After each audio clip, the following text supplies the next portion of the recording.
midda labaad oromo fara badan ama kuwa Ethiopian af Soomaaliga nala bartay account furtay account ay furteen account ay furteen laba qaab ay u isticmaalaan marna wadaniyiin Soomaaliyeed iska dhigaan fahmaya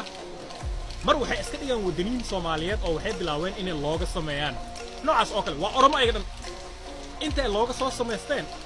ayay rabaan inay adiga attractive sameeyaan marka dhalinyaro fara badan oo Soomaali ah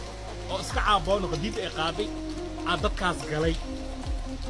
laakiin aniga hadda idin sheega urur dhalinyaro la abaabulay oo aniga aan madax ka ahay ama aniga aan ku jiro ma jirto sababtoo ah tuunkeyga badan dadkaan ayaga dhan waa ka sheegsanaa ilaahay abrikiis wasabta baadiyana u digraa sida waxaan baadiyii soo dejiyey